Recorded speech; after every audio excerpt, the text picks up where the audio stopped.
আমার প্রবাসী বোনেরা বাংলাদেশের সকল জনগণকে আমি শুভেচ্ছা জানাচ্ছি।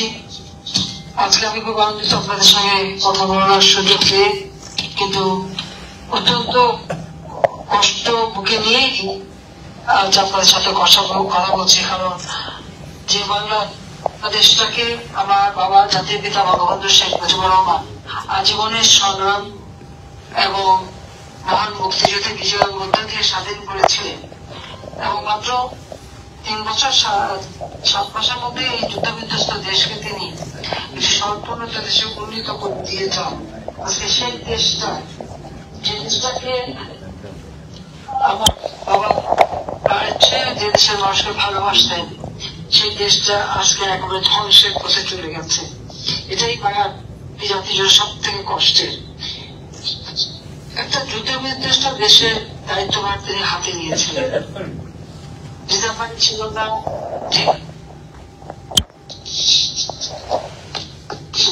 রাস্তাঘাট ছিল না, খেতে ফসল ছিল না, কোনো খাবার ছিল না। শূন্য হাতে যাত্রা শুরু করে তিনি এই দেশটাকে উন্নীত করেন, এবং স্বল্পোন্নত দেশের মর্যাদা পায় বাংলাদেশ। কিন্তু যখন দেশের মানুষের ভিতরে সেই যুদ্ধের ভয়াবহতা কাটিয়ে উঠে, যখন অর্থনৈতিক উন্নয়নের পথে এগিয়ে যাচ্ছে, তখনই 15 আগস্ট জাতির পিতা বঙ্গবন্ধু মুজিবুর রহমানকে নির্মম ভাবে হত্যা করে। একই সাথে হত্যা করে আমার মা বেগম ফজিলাতুন্নেসা মুজিব, আমার ছোট 3 ভাই, মুক্তিযোদ্ধা ক্যাপ্টেন শেখ কামাল, মুক্তিযোদ্ধা লেফটেন্যান্ট শেখ জামান, এবং আমার ছোট্ট ভাই রিজার্ভ বয়স মাত্র 10 বছর আছে, তাকে উনি করে কামাল জামানের নবগঠিত বৈধ সুলতানা ও রফি জামালকে হত্যা করে। আমার একমাত্র জাজ মুক্তিযোদ্ধা শেখ আবু নাসেরকে হত্যা করে। রাষ্ট্রপতি সেক্রেটারি ব্রিগেডিয়ার জামিলউদ্দিন ছুটে এসেছিলেন, তাকেও নির্মমভাবে হত্যা করে এবং পুলিশ অফিসার সিদ্দিকুর রহমানকে। শেখ ফজলুল হক মুক্তিযোদ্ধা ও তার অন্তঃসত্ত্বা স্ত্রী আরজুমনি, আব্দুল আফসার নিয়াবাদ, এরাও মুক্তিযোদ্ধা, এবং তার 10 বছরের ছেলে আলিম, 13 বছর মেয়ে বিবি, আর 4 বছর নাতি সুকান্ত, তার 9 পুত্র মুক্তিযোদ্ধা, সাংবাদিক শহীদ সানিবান এবং সাংস্কৃতিক কর্মী রিন্টু সহ সেই সময় 18 জন সদস্যকে নির্মমভাবে হত্যা করা হয়। আমি তাদের আত্মার মাগফিরাত কামনা করি। বাংলাদেশে একটা খুনিদের রাজত্ব হয়ে যায়, খুনিদেরকে ইন্ডেমনিটি দেওয়া হয়। 30 লক্ষ শহীদ রক্ত দিয়েছে মা বোন।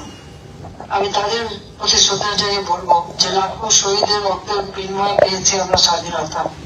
আর এই স্বাধীনতার সুফল বাংলাদেশের মানুষের ঘরে ঘরে পৌঁছে দেওয়াই ছিল জাতির পিতা বঙ্গবন্ধু শেখ মুজিবের একমাত্র লক্ষ্য। দুঃখী মানুষের মুখে তিনি হাসি ফোটাতে চেয়েছিলেন। বাংলাদেশ উন্নত হবে, সমৃদ্ধশালী হবে, বিশ্ব দরবারে বাঙালি জাতি বিজয়ের জাতি হিসেবে মাথা উঁচু করে দাঁড়াবে। কিন্তু আমাদের দুর্ভাগ্য, 15 আগস্টে জাতির পিতাকে হত্যার পর বাংলাদেশ হয়ে গেল যুদ্ধ অপরাধী এবং খুনিদের রাজত্ব। বাংলাদেশের ভাবমূর্তি নষ্ট হলো। বাংলাদেশ আর সামনের দিকে এগোতে পারেনি। 21 বছর পর আওয়ামী লীগ যখন সরকারে আসে, তখনই মানুষ সরকারের কাছ থেকে সেবা পেতে শুরু করে। এবং সরকার যে মানুষের জন্য কাজ করে, এটা কিন্তু একমাত্র আওয়ামী লীগ ক্ষমতা আসলেই এদেশের মানুষ সেটা উপলব্ধি করতে পারে।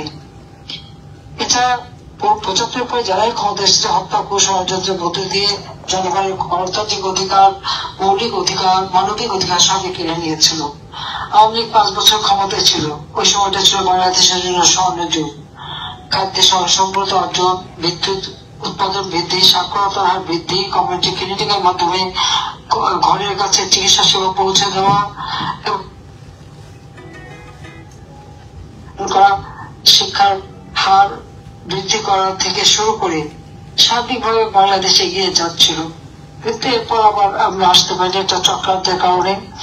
8 বছর পর 2008 সালে যে নির্বাচনটা আবার হলো, সেই নির্বাচনে আওয়ামী লীগ 233টা সিট এককভাবে পেয়েছিল, এবং 2001 থেকে 8 পর্যন্ত সেখানে ছিল বিএনপি জামাতের সেই স্বৈর শাসন, দুর্নীতি, জঙ্গিবাদ, সন্ত্রাস, বাংলা ভাই সৃষ্টিরা মানুষ হত্যা করা, লুটপাট, নানা ধরনের অপকর্মগুলো তখন ইমার্জেন্সি ডিক্লেয়ার হয় এবং এরপরে বাংলাদেশের মানুষ আরো দুর্ভোগ বাড়িতে অবস্থা হোক।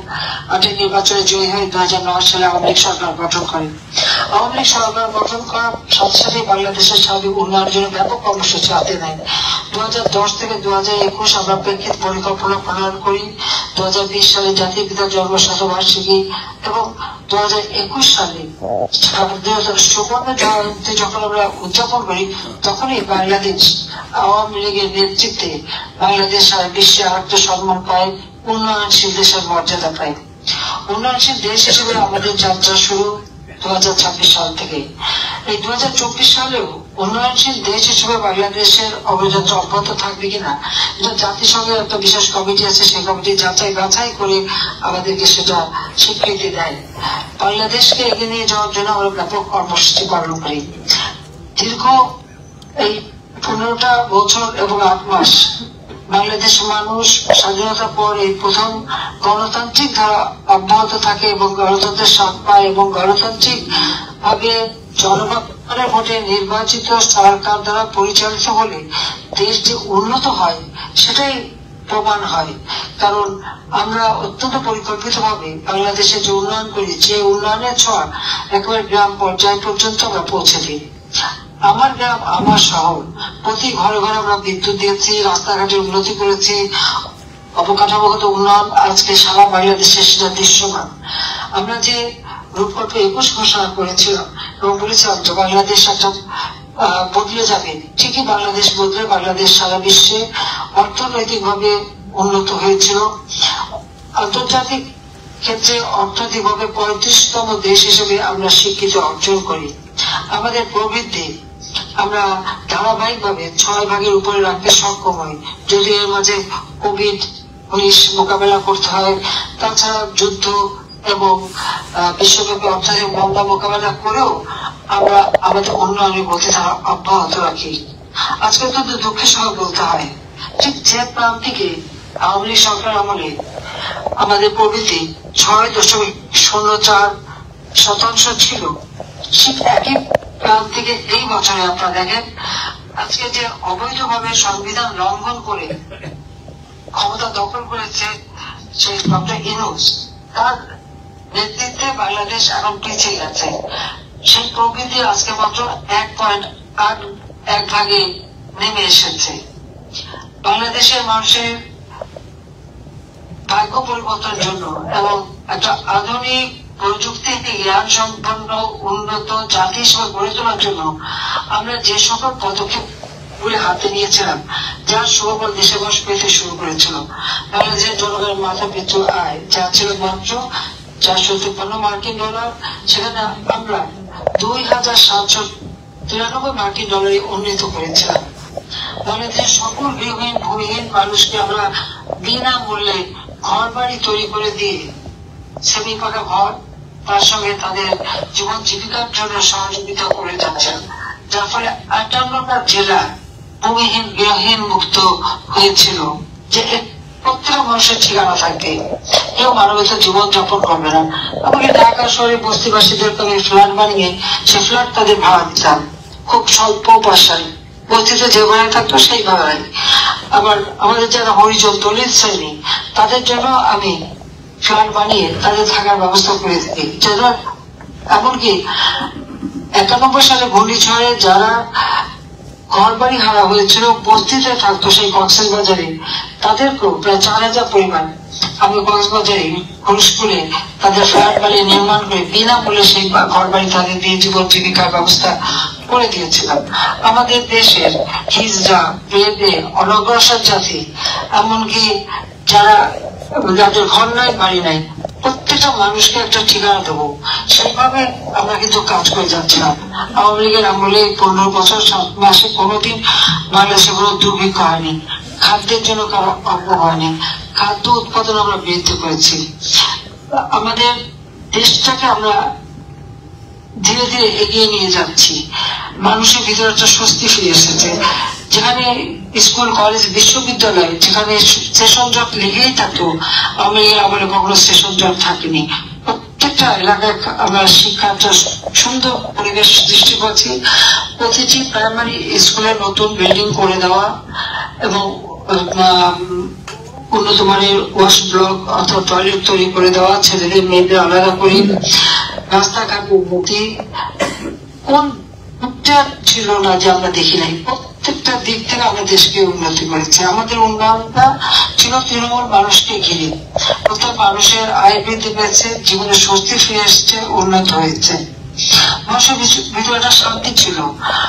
আমরা সরকারি কর্মকর্তা কর্মচারী থেকে শুরু করে আমাদের সশস্ত্র বাহিনী, সেনাবাহিনী, নৌবাহিনী, বিমান বাহিনী, বিজিবি, আনসার, পুলিশ, প্রত্যেকে সার্বিক উন্নতি আমরা করেছি এবং প্রত্যেকে যেন তার কাজ কর্মস্থলে অন্তত সুন্দরভাবে কাজ করতে পারে। যেখানে আগে সরকারি কর্মচারী বেতন পেলে মাসে 15 দিন গেলেই তাদের দুশ্চিন্তা হতো ষান্মাসিক কিভাবে চলবে, আমরা সেখানে বেতন ভাতা বাড়িয়ে দিয়ে, সুযোগ বাড়িয়ে দিয়ে তারা যেন ভালোভাবে চলতে পারে সেই ব্যবস্থা করেছে। পাশাপাশি ব্যবসা বাণিজ্য বিনিয়োগের জন্য আমরা প্রাইভেট সেক্টরকে উন্মুক্ত করে দিই। বাংলাদেশে ব্যাপকভাবে বিনিয়োগ আসতে শুরু হয়, কর্মসংস্থান সৃষ্টি হয়। আজকে যে মোবাইল ফোন, এটাও তো আওয়ামী লীগ সরকারের আমলেই দেওয়া এবং আমরা ডিজিটাল সিস্টেম, আমাদের টেলিফোন চলে অ্যানালগ, আমরা সেটা ডিজিটাল সিস্টেম উন্নত করি। আমরা প্রতি জেলায় জেলায়, বড় জেলাগুলিতে বিশ্ববিদ্যালয় তৈরি করা, মেডিকেল কলেজ তৈরি করা। আমাদের একটাও মেডিকেল বিশ্ববিদ্যালয় ছিল না, আওয়ামী লীগ আমলে প্রথম মেডিকেল বিশ্ববিদ্যালয় হয় এবং হাসপাতালগুলি বেসরকারি খাতে যাতে উন্নত মানের হাসপাতাল হয় এজন্য ট্যাক্স কমিয়ে দিই এবং শিশুদের চিকিৎসার জন্য তাদের ইনকিউবেটর সহ যা যা দরকার সেগুলি আমরা মানে ট্যাক্স মুভ করে দিই। আজকে আপনারা একটা জিনিস লক্ষ্য করেছেন, আমি জুন মাসে 2024 সালে জুন মাসে যে বাজেট দিয়ে আসলাম 7,97,000 কোটি টাকার বাজেট জুন মাসে আমরা দিয়েছি।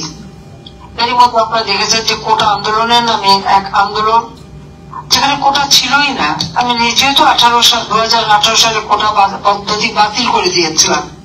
তবে হাইকোর্টের একটা রায় দেয়, হাইকোর্টের রায় দেওয়ার সাথে সাথে আমাদের সরকারের পক্ষ থেকে আমাদের শিক্ষা মন্ত্রণালয় উচ্চ আদালতে আবেদন করে এবং সেই হাইকোর্টের রায়টা স্থগিত হয়ে যায়।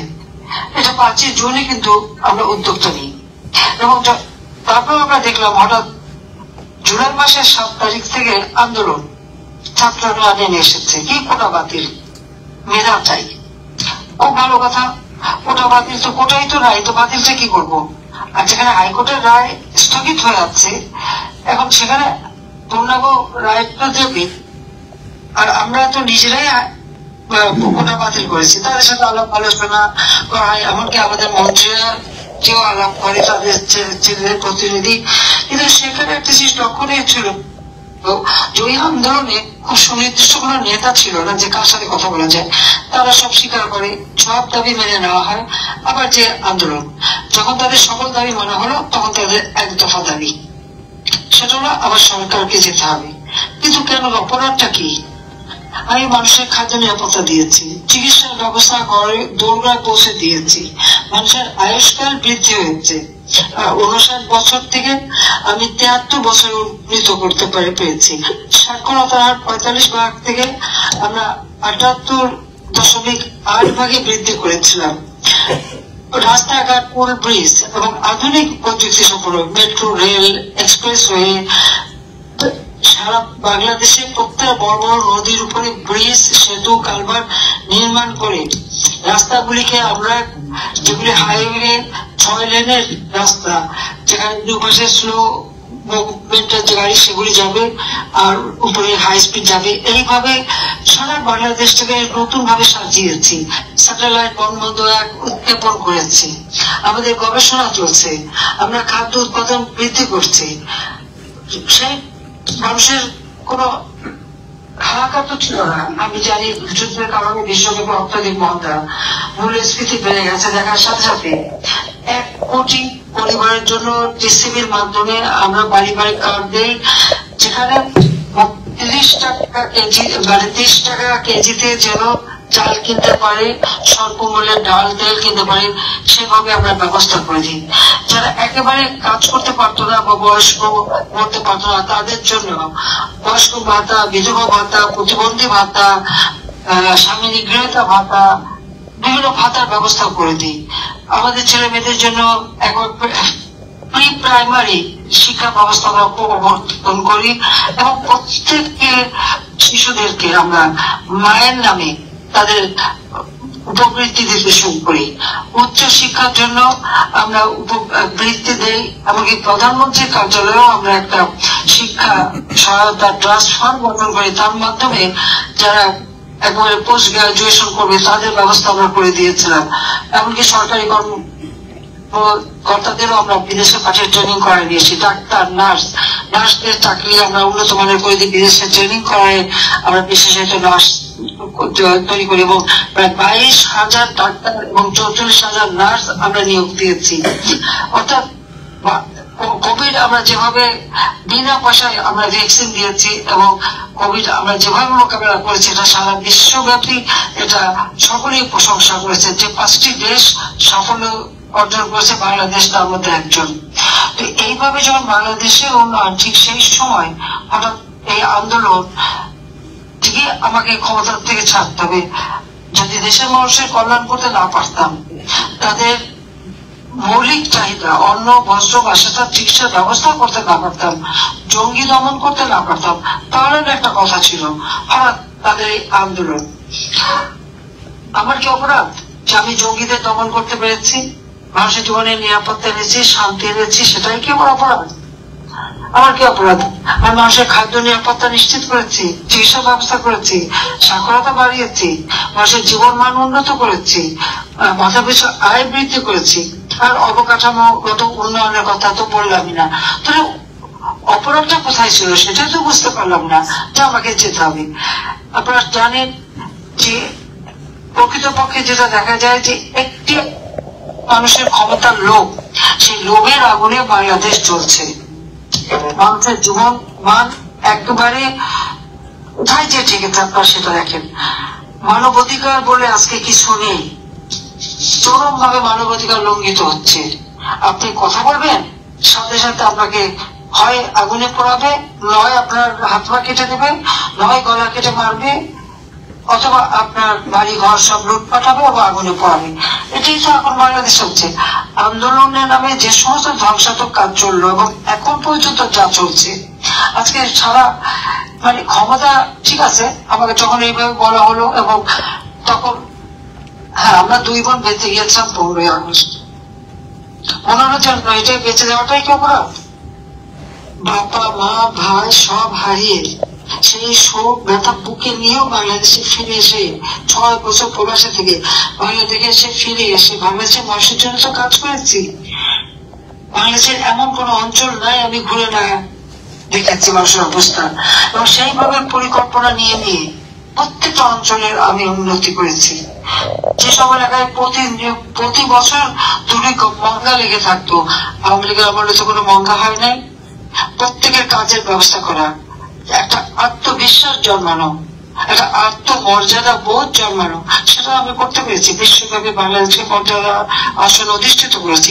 তারপরে হলো কি এক দফা এবং গণভবন ঘেরাও করে আমাকে হত্যা করা হবে, সেই পরিকল্পনা নেওয়া হলো।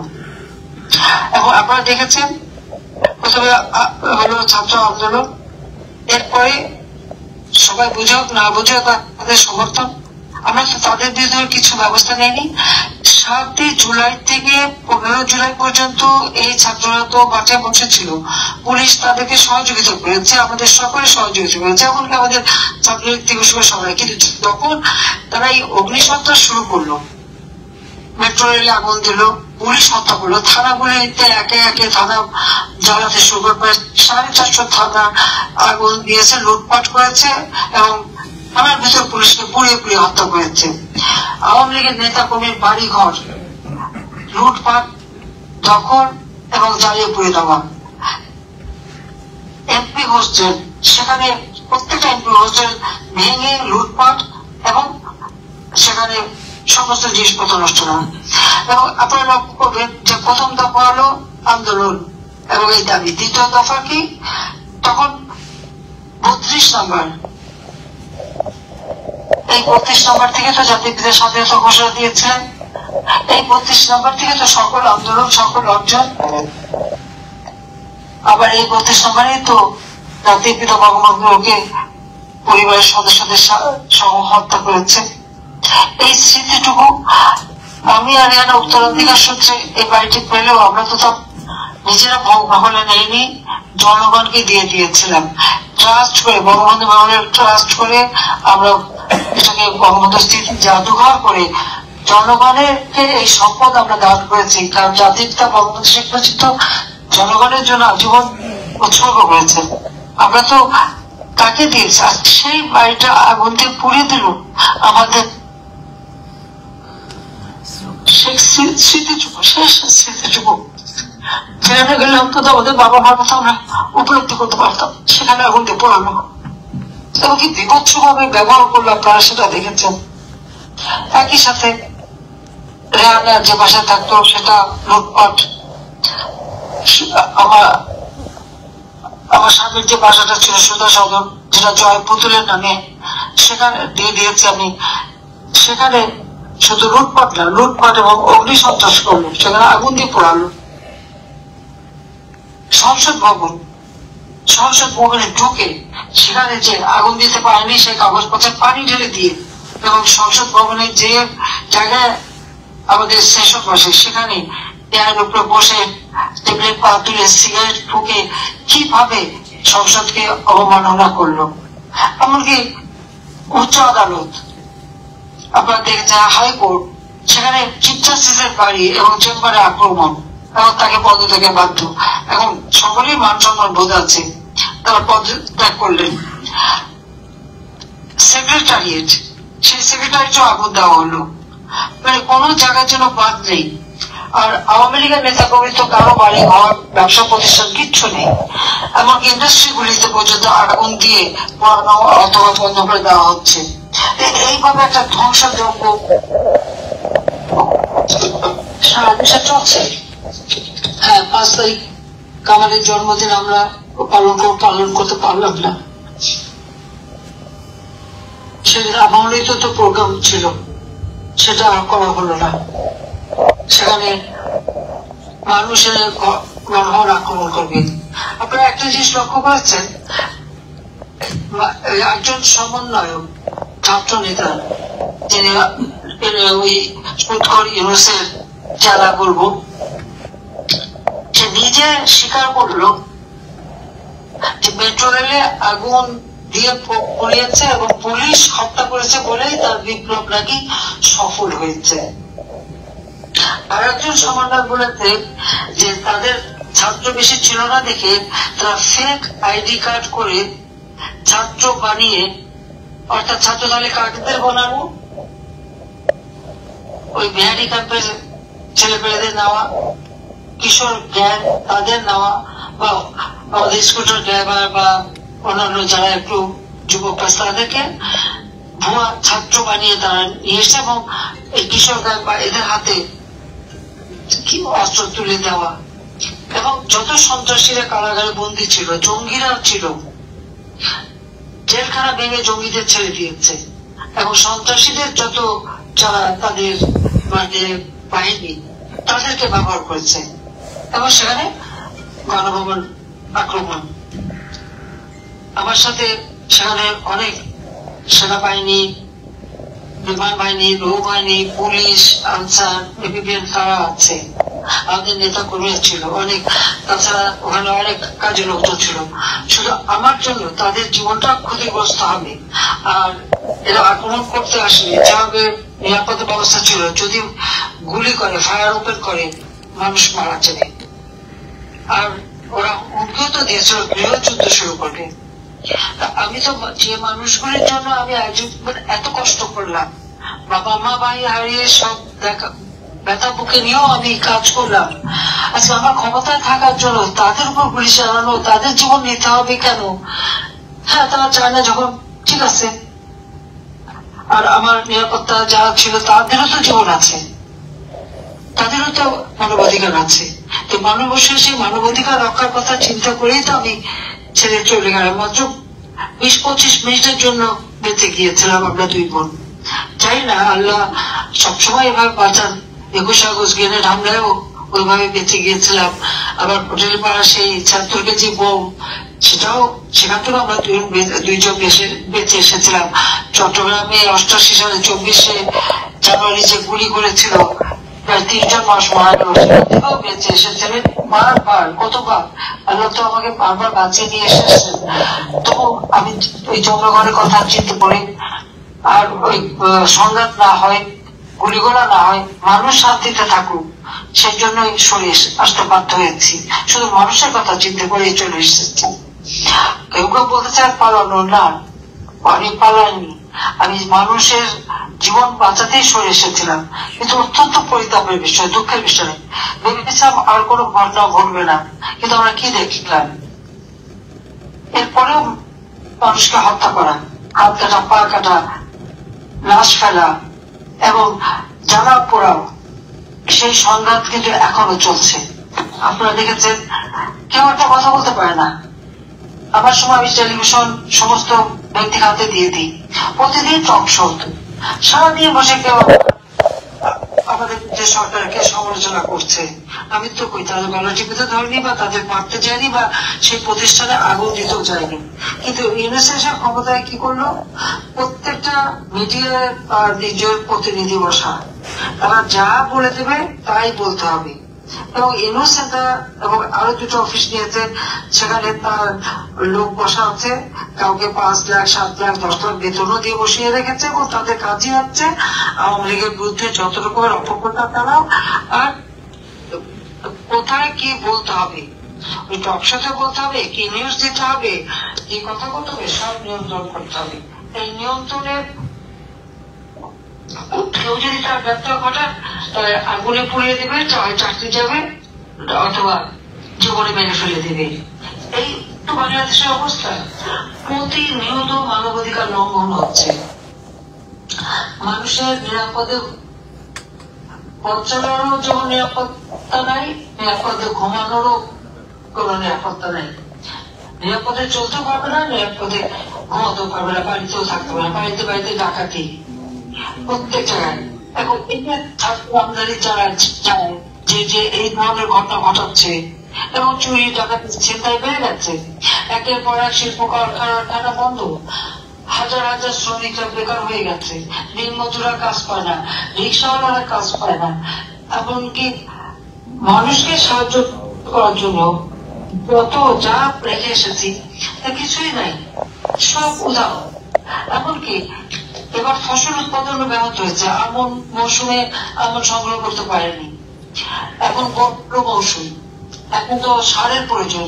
আপনারা খোঁজ নিয়ে দেখেন কতটুকু সার আছে, কেনে নাই, টাকা গেল কোথায়?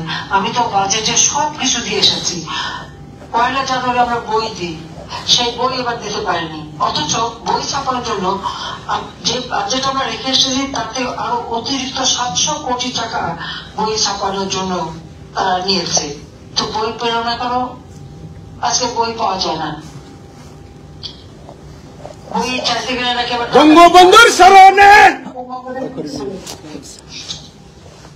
আজকে আপনারা দেখেন কমিউনিটি ক্লিনিক থেকে শুরু করে প্রত্যেক জায়গায়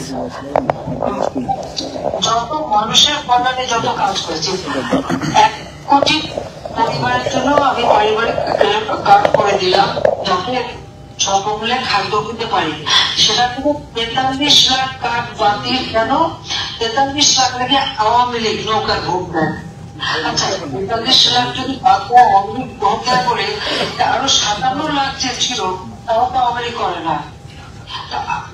আওয়ামী লীগ তো আমরা তো কখনো দলবাজি করে দেখিনি, মানুষকে মানুষ হিসেবে দেখেছি, তাদের মানবিক অধিকার নিশ্চিত করেছি।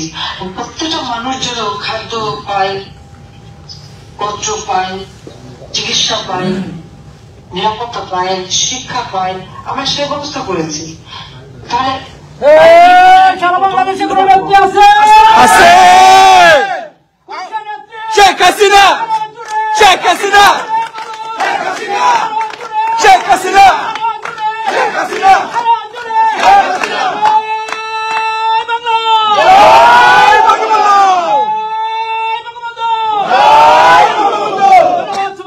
আওয়ামী লীগ সরকার বারবার দরকার বারবার দরকার আওয়ামী লীগ সরকার আওয়ামী লীগের সরকার বারবার দরকার।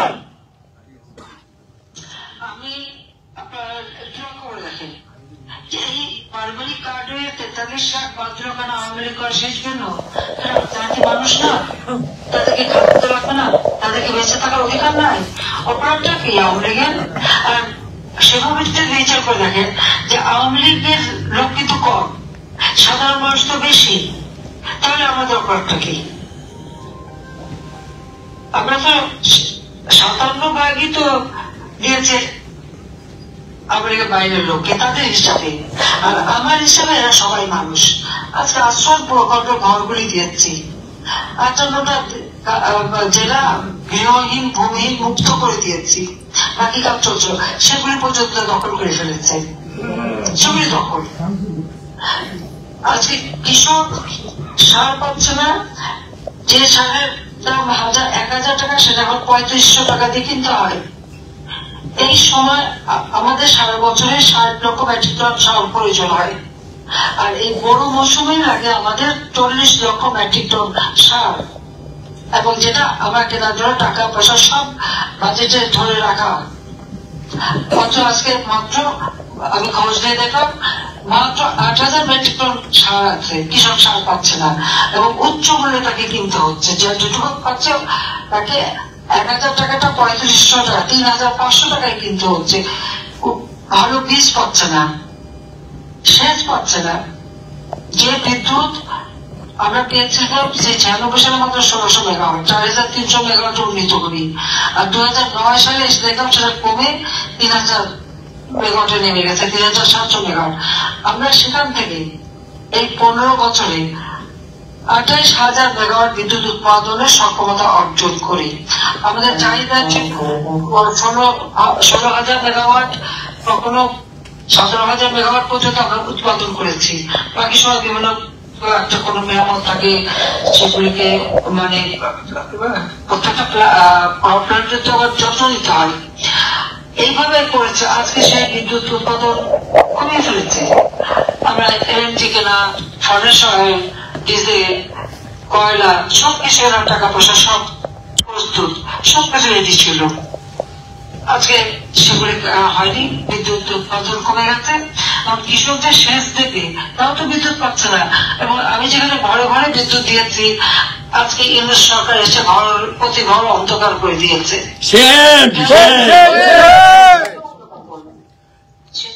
শেখ হাসিনা বীরের বেঁচে আসবে, বীরে বাংলাদেশে আসবে, বীরে বাংলাদেশে বীরের বেঁচে। তোমার ভয় নাই, রাজপথ ছাড়ি নাই, রাজপথ ছাড়ি নাই, ভয় নাই, রক্তের বন্যায় বেঁচে যাবে অন্যায়। সুদ করি না এর মুহূর্তে বাংলাদেশ, সুদ করি না ওদিকে কি তোর বাপ দাদা এই মুহূর্তে বাংলাদেশ।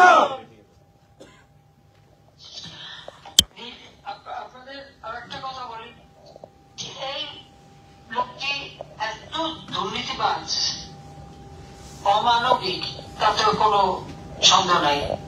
প্রত্যেকভাবে মানবাধিকার লঙ্ঘন করে যাচ্ছে। আমি আর এটা আপনাদের দৃষ্টি আকর্ষণ করি, 7 জুলাই থেকে যখন ছাত্র আন্দোলন করে, আপনারা লক্ষ্য করে দেখেন এই 15 জুলাই পর্যন্ত তাদের কিচ্ছু বলানি, পুলিশ একটা টু শব্দ করেনি। আমি সবাইকে নিষেধ করি, তাদের পাশে থেকেছি। বঙ্গভবনে যেতে চাইছে সারাগুলিকে দিতে পুলিশ তাদের সাহায্য করেছে। কিন্তু আজকে আপনারা একটু দেখেন, আওয়ামী লীগ যে সহনশীলতা দেখালো এবং ছাত্রদের প্রতি যে সহানুভূতি দেখালো, ইউনুস তা দেখায়? যাদের জন্য তোমরা ছাপতে পড়লা, তিনি কি করেন? এখন আন্দোলনের নামার সাথে সাথেই পুলিশ তাদের পিটাচ্ছে, মারছে, টিয়ার গ্যাস মারছে, সাউন্ড গ্রেনেড মারছে, তাদেরকে ডিসপার্স করে দিচ্ছে, ধরে জেলে নিয়ে যাচ্ছে, এবং তোমার লাশ পড়লে গুম করে দিচ্ছে। এমনকি মাদ্রাসা শিক্ষক, এই মাদ্রাসা শিক্ষার উন্নতির জন্য আমরা কাজ করেছি, মাদ্রাসা এমপিভুক্ত করেছি। তাদের কওমি মাদ্রাসার যে তাদের শিক্ষার স্বীকৃতি আমরা দিয়েছি। এমপিভুক্ত করেছি, অথচ সেই মাদ্রাসার শিক্ষকদের কিভাবে পিটালো তাদের উপর আক্রমণ। ছাত্ররা নামতে পারবে না, সাথে সাথে তাদের উপর আক্রমণ, তাদেরকে 1 ঘন্টা তো টিকতে দেয় না, সাথে সাথে পিটিয়ে উঠিয়ে ফেলে। বলে আমরা তো তা করি নাই। তাহলে ফ্যাসিবাদী কে, স্বৈরাচার কে? আমার নামের সাথে ফ্যাসিবাদী বলে স্বৈরাচার করেছে। এখন বিচার করে দেখুন, তুলনা করে দেখুন, কে প্রকৃতপক্ষে স্বৈরাচার, কে প্রকৃতপক্ষে ফ্যাসিবাদী।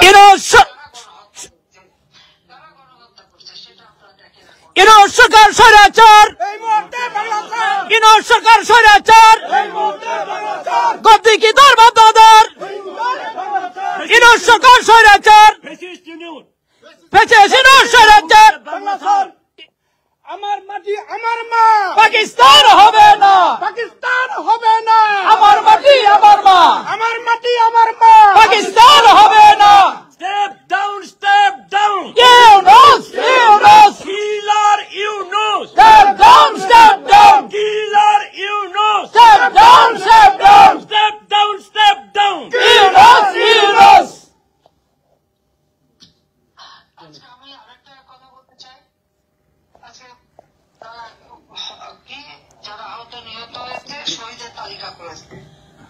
আচ্ছা, এই তালিকায় আপনারা একটু তালিকা করে দেখেন তো, আওয়ামী লীগের যে এ পর্যন্ত আমরা নাম জোগাড় করছি, এমন কোন জেলা নাই, এমন কোন এলাকা নেই আমাদের আওয়ামী লীগের নেতাকর্মীকে হত্যা করে। আওয়ামী লীগ এবং সহযোগী সংগঠন, ছাত্রলীগ, যুবলীগ, স্বেচ্ছাসেবক লীগ, কৃষক লীগ, কেউ বাদ যায়নি, শ্রমিক সবাইকে হত্যা করেছে। আমরা এই পর্যন্ত প্রায় 389টা নাম আমরা পেয়েছি, স্থান পেয়েছি। এর ছাড়াও তো আরো হত্যা করেছে, তারপর প্রায় 3000 মতো পুলিশ হত্যা করেছে, এবং প্রায় 15,000 থেকে 20,000 আওয়ামী লীগ নেতাকর্মী এবং সাধারণ মানুষ আহত হয়েছে। এই যে যারা এভাবে পুলিশ নিহত হলো, আনসার তারা নিহত হলো এবং তাদের গুম করা হলো, আওয়ামী লীগের নেতাকর্মী তাদেরকে হত্যা করা হলো, ওই তালিকায় কি তাদের নাম আছে? তাদের নাম নেই। তাহলে কারা? আবার এদেরকে সহযোগিতা, আহত নিহত মিলে যে সহযোগিতা দিল তারা, এর মধ্যে নিহত কতজন ছিল? অথচ গেজেট করে ফেললো 800 কতজন মারা গেছে, এবং সেই জন্য আমাকে হত্যাকারী বলা হচ্ছে। এখন আমার থেকে বেশি হত্যা তো ইউনুস করেছে, আমি তো হত্যা করিনি, আমি তো পুলিশকে গুলি চালানোর হুকুম দেয়নি, আমি তো সেনাবাহিনীকে গুলি চালানোর হুকুম দেয়নি, আমি তো তাদেরকে বিরত করেছি। এবং যখন তারা একটা বিল্ডিং এ আগুন দিয়েছে, সেই বিটিপি ভবন থেকে শুরু করে পিআরটিসি ভবন, সেতু ভবন, দুর্যোগ মন্ত্রণালয় ভবন থেকে শুরু করে সব জায়গায় আগুন দিয়েছে, মানুষ ছাদে চলে গেছে, আমি হেলিকপ্টার পাঠিয়ে তাদেরকে উদ্ধার করেছি, ল্যাব হেলিকপ্টার নিয়ে গেছে, সেনাবাহিনী আগুন দিয়েছে, সেখানে পানি ছিটিয়ে আগুন নেভাতে চেষ্টা করেছে। তাহলে গণহত্যাকারী কে? আওয়ামী লীগের নেতা কর্মী হত্যা করে পা বেঁধে ঝুলিয়ে, ঠিক কসাইখানায় যেমন পশু হত্যা করে পা বেঁধে ঝুলায়, সেভাবে পা বেঁধে ঝুলিয়ে রেখেছে। আপনারা সেই ছবি দেখেন নাই? জঙ্গিবাদের আস্তানা বদলে দাও, পুড়িয়ে দাও, চলে দাও, পুড়িয়ে দাও। জঙ্গিবাদের আস্তানা বাংলাদেশে হবে না, জঙ্গিবাদের ঠিকানা জঙ্গিবাদের আস্তানা বাংলাদেশে হবে না, সুদখোরের আস্তানা বাংলাদেশে হবে না। স্বৈরাচারী ইউনুসে দাও, পুড়িয়ে দাও। শেখ হাসিনা বীরের বেশে আসবে ফিরে বাংলাদেশে, আসবে আবার বাংলাদেশে। শেখ হাসিনা বীরের বেশে, বারবার দরকার শেখ হাসিনা সরকার, শেখ হাসিনা সরকার, বারবার দরকার। আজকে আপনারা দেখেন কিভাবে দেশটাকে ধ্বংস দিকে নিয়ে যাচ্ছে। এবং আরেকটা বিষয় আপনাদের স্মরণ হয়, বিল ক্লিন্টনের সেই ফাউন্ডেশনের একটা সেমিনারে ইউনুস সাহেব গেল, সেখানে সে কি বক্তৃতা দিল, এটা সেপ্টেম্বর মাসে যখন জাতিসংঘে যায়, সেখানে সে যে বলল কি, যে এই আন্দোলন, এই ছাত্র জনতা তাদের কোন আন্দোলন না, এখানে কোনো নেতাও ছিল না, এটা হলো সম্পূর্ণভাবে মেটিকুলাসলি ডিজাইন্ড আন্দোলন, এবং তার মাস্টার মাইন্ড হিসেবে একজনকে পরিচয়ও করিয়ে দিল। দেশে তারাই নাকি এটা পরিকল্পনা করে পরিকল্পিত ভাবে করেছে। তারপরে আজকে যেটা বলা গণ অভ্যুত্থান, ছাত্রলীগের ছাত্র জনতার অভ্যুত্থান, এটা যে সে অভ্যুত্থান না, এটা তো ইউনূস নিজেই বলেছে, এবং এটা যে তার সম্পূর্ণ পরিকল্পিত, সূক্ষ্ম পরিকল্পিত একটা আন্দোলন, এটা সে নিজে ওখানে স্বীকার করেছে। একটু স্মরণ করে দেখেন তার বক্তৃতাটা এবং শোনেন। ঠিক তার পাশাপাশি আর একটা বক্তৃতা আপনারা শুনবেন। ওয়ার্ল্ড ইকোনমিক ফোরামে গেল, সেখানে ওই যে তার যে ফাউন্ডার প্রফেসর সব, তার সাথে ওই যে কথোপকথন এবং সেখানে সেমিনারের মতো সবাই ওখানে আছে। উনি মুক্ত, সবাই শুনছে তার কথা, তিনি সুন্দর ভাবে বয়ান দিয়ে যাচ্ছেন। কি তিনি নাকি কিছুই জানতেন না সব আন্দোলনে, তিনি নাকি কিচ্ছু জানেন না, তাকে নাকি জনতা তুলে নিয়ে এসে ক্ষমতায় বসিয়েছে। অথচ ক্লিন্টনের ওখানে বলেছে যে এই মেটিকুলাসলি ডিজাইন করে মাস্টার মাইন্ড দ্বারা পরিকল্পিত ভাবে সে শেখ হাসিনাকে ক্ষমতা থেকে সরিয়ে নিজে ক্ষমতায় বসেছে। আর এখানে বললো উনি কিছু জানেন না, কিছু বোঝেননি, উনি কোথায় জনগণ সব করে তাকে বসিয়েছে। আমাদের যে 6% আমাদের প্রবৃদ্ধি এবং আমাদের যে উন্নয়ন, ওটা কোনো উন্নয়নই হয়নি, সব ফেক, সব লেগে মিথ্যা। আচ্ছা, আমাদের উন্নয়ন ফেক, মিথ্যা, তাহলে বিশ্বের সমস্ত সংস্থা আছে, ওয়ার্ল্ড ব্যাংক বলেন, IMF বলেন, ADB বলেন, বা অন্যান্য জাতিসংঘ, EU, কমনওয়েলথ, OIC, প্রত্যেকে যে স্বীকার করেছে এবং অন্যান্য যে সমস্ত গবেষকরা তারাও বলেছে যে বাংলাদেশের উন্নয়নটা একটা বিস্ময়, এবং বাংলাদেশ বিশ্বে 35তম অর্থনীতির দেশ হিসেবে স্থান পেয়েছে।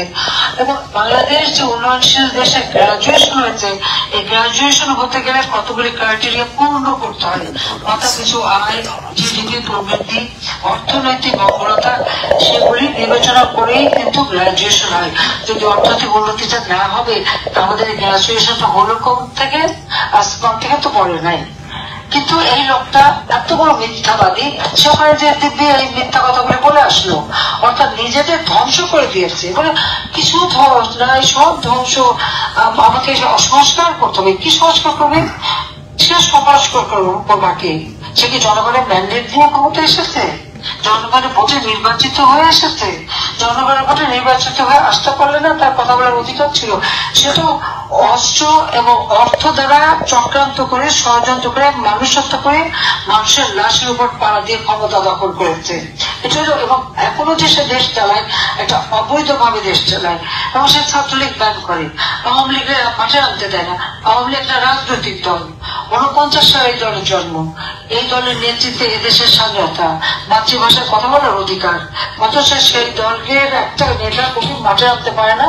আমাদের হাজার হাজার নেতা কর্মী আজকে আহত, নিহত, এবং তাদের ঘর বাড়ি, কারো ঘর নাই, বাড়ি নাই, ব্যবসা নাই, দোকানপাট নাই, পুকুরের মাছ, ক্ষেতের ফসল, এমনকি বাগান সব ধ্বংস করে দিয়েছে।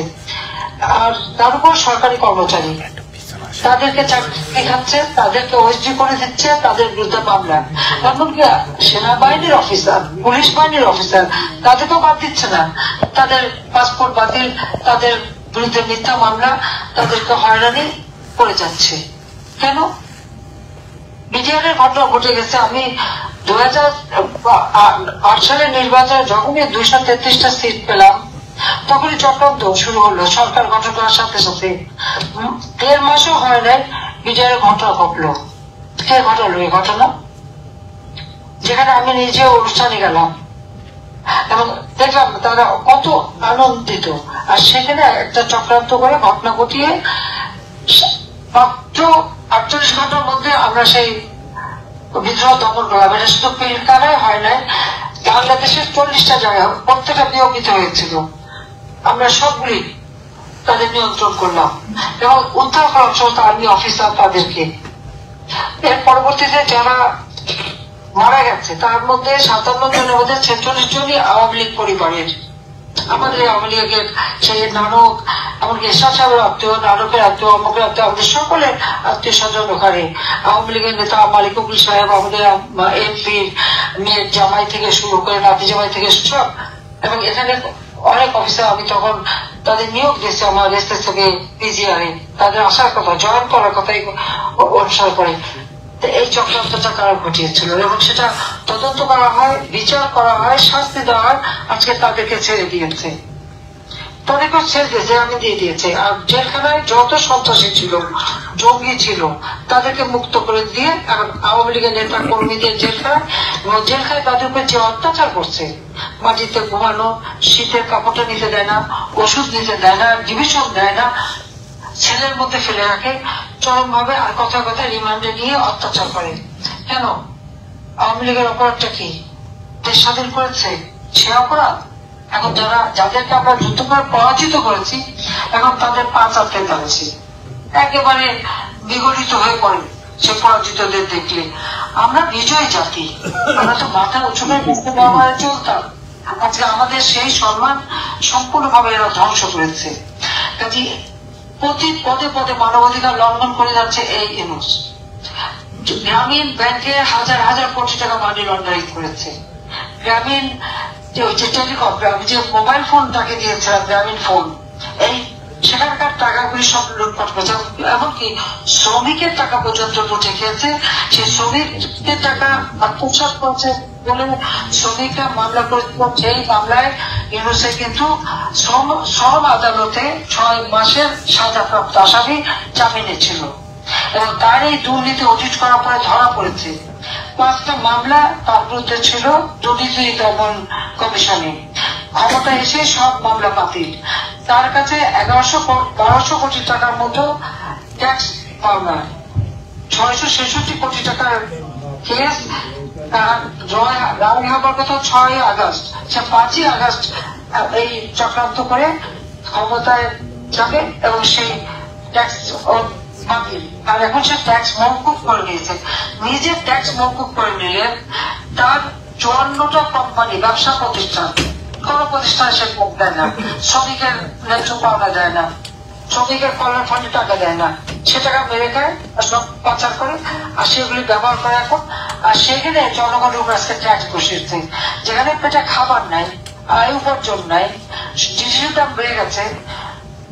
এমনকি আজকে মূল্যস্ফীতি প্রায় 14 ভাগের উপরে, আর সেখানে তাদের উপরে বড় উপরে খাবার দাম, এখন ট্যাক্স, ভ্যাট সবকিছু বাড়ালো।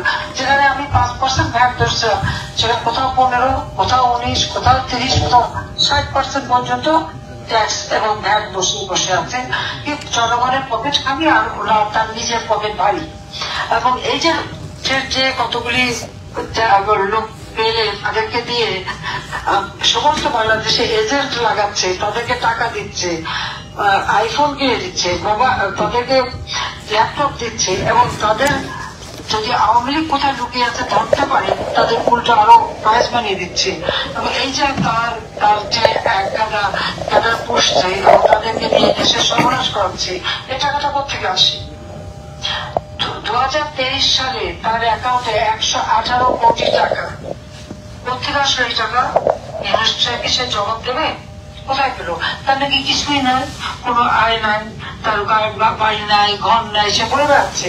অথচ গুলশানে ওই রোড নাম্বার 84-তে যা, তার বিশাল ফ্ল্যাট, ওটা নাকি 9 কোটি টাকা দিয়ে কেনা। পূর্বাঞ্চলে 68 একর জমি তার, একটা ফাউন্ডেশন, সে একটা কায়দা করে সবকিছুতে ফাউন্ডেশন বানায়, একটা ট্রাস্ট বানায়, 14 টাকা ওখানে রেখে দেয়। সেখানে 68 একর জমি তার, সেটা নাকি ইসলামী বিক্রিও করছে। ঢাকা শহর এবং বিভিন্ন জায়গায় যে জমি সব খবর আছে, এবং কত হাজার কোটি টাকা সে মানে বিদেশে পাচার করছে তারও হিসাব আছে। একটা চরম দুর্নীতিবাজ, গরিবের রক্ত চুষে সেই টাকা নিয়ে সেই টাকা লুট করে খেয়েছে, এবং আমি তাকে দিয়েছি। 96 সালে গ্রামীণ ব্যাংকের টাকা সে গ্রামীণ কল্যাণ ফান্ড বানায় ওখানে সরালো। ফান্ড বানিয়ে সরিয়ে আমাকে এসে বললো, আমি যখন সরকার গঠন করি, গ্রামীণ ব্যাংকে টাকা নেই, সে চালাতে পারছে না। হ্যাঁ, তার এই ভালো মানুষের কথায় আমরাও ভুলে গেছিলাম। প্রথমে 100 কোটি, তারপরে 200 কোটি, তারপর আবার 100 কোটি, 400 কোটি টাকা গ্রামীণ ব্যাংককে দিয়েছে। গ্রামীণ ব্যাংক কিন্তু সরকারি প্রতিষ্ঠান, এটা ইউনূসের না, ইউনূস করে নাই। ইউনূস ছিল একজন এমপ্লয়ি, চাকরিজীবী, এমডি হিসেবে সে বেতন ভোগ কর্মচারী, কিন্তু সমস্ত গ্রামীণ ব্যাংকটা এখন সে গ্রাস করে নিয়ে নিয়েছে। ওই গ্রামীণ ইউনূস সেন্টার বানিয়েছে, গ্রামীণ ব্যাংকের অফিস। সে অফিস সেখানে 11,000 স্কোয়ার ফিট, মাত্র 1,000 টাকায় 24 বছরের জন্য লিজ দিয়েছে 16 তলায়। আর ওখানে বসে এখন যত রকমের চক্রান্ত ষড়যন্ত্র করে যাচ্ছে ওই মিরপুরের যে সেন্টার এবং গ্রামীণ ব্যাংকের যে 16তলা বিল্ডিং ওখানে বসে খুব আধুনিক অফিস করে নিয়েছে, সবই জনগণের টাকা। অথচ সেগুলি সে ভোগ যখন সেগুলি সব নিজের হয়ে গেছে, 1000 টাকা নিয়ে নিয়েছে।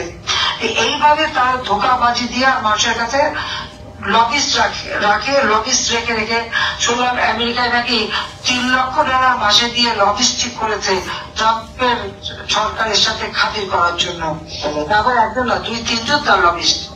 এইভাবে তারা টাকা ব্যয় করে আর দেশের মানুষ খাবার পায় না, চাল কিনতে পারবে না, গম কিনবে না, মানুষের খাবার দিতে পারবে না, ডিসিবির যে কার্ড সেখানে নাকি চাল দিতে পারবে না, সার কিনতে পারবে না, জ্বালানি কিনতে পারবে না, আর নিজে ওদিকে টাকা খরচ করে নিজের ইমেজ তৈরি করতে পারে। এটা দেশের কোনো কল্যাণ করবে না, শুধু নিজের ভোগ দখলের জন্য এসেছে। এর হাত থেকে দেশকে রক্ষা করতে হবে, দেশকে মুক্ত করতে হবে। তার জন্য আপনার প্রবাসে আছেন, জনমত সৃষ্টি করেন। এই মানবাধিকার লঙ্ঘনকারী লোভী আত্মকেন্দ্রিক বিনয়ের হাত থেকে দেশকে রক্ষা করতে হবে, জাতিকে রক্ষা করতে হবে, স্বাধীনতাকে রক্ষা করতে হবে। আজকে আমাদের সংবিধানে হাত দিতে চায়, জাতীয় সঙ্গীতে হাত দিতে চায়, জাতীয় বিধান নাম মুছে ফেলেছে, ইতিহাস বদলে দিচ্ছে, এবং পরাজিত শক্তি এবং যারা যুদ্ধ অপরাধী, যারা গণহত্যা করেছে, নারী ধর্ষণ করেছে, নির্যাতন করেছে, আমাদের বুদ্ধিজীবীদের হত্যা করেছে, আজকে তাদেরকে নিয়েই তার ঘর সংসার। যত জঙ্গি, সন্ত্রাসী এবং যত রকমের সেই যারা এই ধরনের সন্ত্রাস বিশ্বাস করে তাদেরকে নিয়ে আজকে তার চলা, এবং দেশটাকে সে সম্পূর্ণ ধ্বংসের দিকে নিয়ে যাচ্ছে। কাজে আবার গণতন্ত্র ফিরিয়ে আনতে হবে, মানুষের অধিকার ফিরিয়ে আনতে হবে, মানুষের অন্ন, বস্ত্র, বাসস্থান, চিকিৎসার ব্যবস্থা করতে হবে। এই দুর্বৃত্ত সরকার, স্বৈরাচারী, ফ্যাসিবাদী এবং একেবারে দুর্নীতিবাজ এর হাত থেকে দেশকে রক্ষা করতে হবে। স্বৈরাচার ইউনুস তার রাষ্ট্র চালাবার কোন অভিজ্ঞতাই তো নাই, সে নিজেই স্বীকার করে, তাহলে সে ক্ষমতা থাকে কেন? কাজে এই মুহূর্তে তাকে ছেড়ে দিতে হবে এবং দেশকে দেশের মতন চলতে দিতে হবে, গণতান্ত্রিক ধারা অব্যাহত রাখতে হবে। আপনার প্রবাসের থেকে জনমত সৃষ্টি করেন এবং তার এই অপকর্মগুলি মানুষের কাছে তুলে ধরেন এবং এর হাত থেকে যেন বাংলাদেশের মানুষ মুক্তি পায়, তার জন্য সকলকে একযোগে কাজ করতে হবে। ইনশাআল্লাহ আবার দেশ ফিরে আসবে, বাংলাদেশ উন্নয়নশীল দেশের মর্যাদা পাবে। 2041 সালের মধ্যে উন্নত, সমৃদ্ধ, স্মার্ট বাংলাদেশ ইনশাআল্লাহ আমরা গড়ে তুলবো।